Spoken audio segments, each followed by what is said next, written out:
polls have opened in the U.S., including in the battleground states of Georgia, Pennsylvania, and Michigan. Millions of Americans will cast their votes to choose the next president. Tens of millions of ballots have already been cast in early voting. The Democratic contender Kamala Harris made her final appeal to voters in the swing state of Pennsylvania late on Monday night. And she says America is ready to turn the page on a decade of division. Well, the Republican contender Donald Trump made his final pitch in the state of Michigan. The former president promised to fix the U.S. economy and take the country to new heights if re-elected. So we'll stay with the U.S. election and look at the impact that the next president could have on conflict in the Middle East. Both candidates have promised continued support to Israel, diplomatic, military, and financial. Well, the Biden administration has vetoed at least 4 Gaza ceasefire resolutions at the United Nations Security Council. And Washington has provided nearly $18 billion in military aid to Israel since October 2023. Protesters and human rights experts accuse the U.S. of complicity in genocide.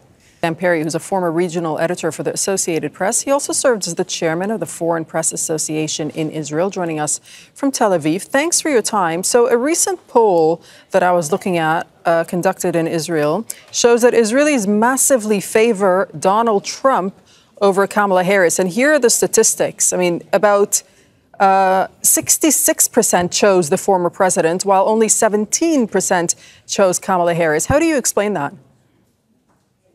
Well, there's a perception in Israel that Trump is simply instinctively in favor of anything the country does. Now, there is some opposition to Trump as well on the part of the liberal half of the country, probably more than half, that has a sense that Trump in power is good for perhaps Netanyahu, but not necessarily good for Israel because they themselves oppose Netanyahu's policies.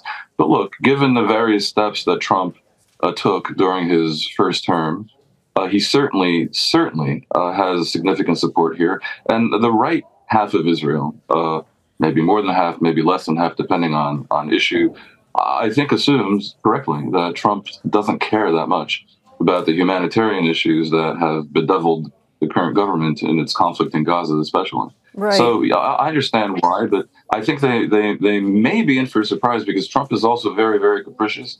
Trump has no patience with messy things, and I think the chance that Trump calls Netanyahu and says end the war no matter what is actually higher than the chances that What are you basing that on? What are you basing that on?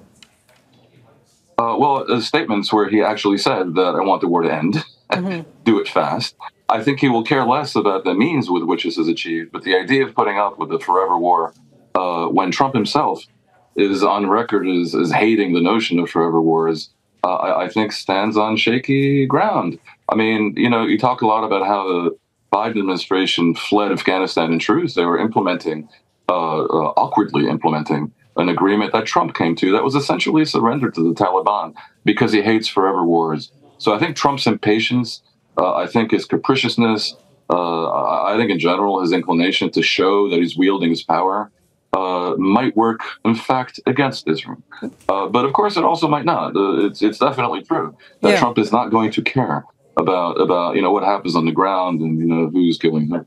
What about a Harris presidency? I mean, Harris has so far aligned herself fully with Biden's policies with respect to Israel, as well as obviously what's happening on the ground in Gaza and the wider Middle East, in fact. Do you think that could change if she were to win the presidency? And what would it mean for Israel? I don't think it likely will. You know, I hear the reports on your channel, Doreen, with respect.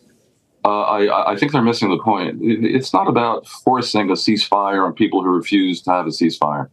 It's about the goals, and the U.S. agrees with Israel's goals of removing Hamas, a vile terrorist group, that has committed the barbaric massacre and continues to oppress its own people, to remove them from Gaza. And they also agree with the idea that Israel cannot possibly put up anymore with Hezbollah parked on its border, firing rockets at it at the behest of Iran. And they actually believe, as frankly I do, that to remove Hezbollah is a favor to the Lebanese people first and foremost. So they agree with Israel's goals. Now, Harris. Well, I mean, okay. That is something that we have to ask the Lebanese people about, obviously. But just make your point on Harris and what it would mean for Israel.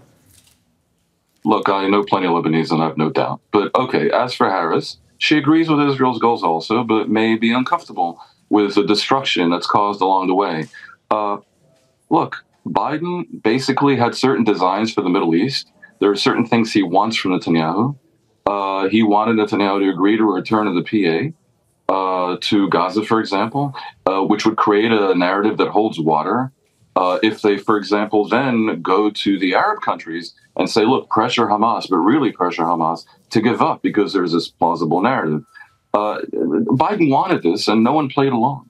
I think the chances that Trump forces the hand of everyone, of the Arabs to pressure Hamas, but for real, of Israel to agree to a plausible narrative is actually higher than the chances that Harris does this, because to the extent that Harris is continuity from Biden, Biden had a series of really good ideas that included, in the end, normalization between Saudi and Israel and a path forward to some version of Palestinian independence. No one agreed, and he sort of took it. I think Harris will possibly also continue to take it. Okay. Trump, with his unpredictability, as I say, might not. All right, we'll leave it there. Dan Perry, thanks for speaking to us. Make sure to subscribe to our channel to get the latest news from Al Jazeera.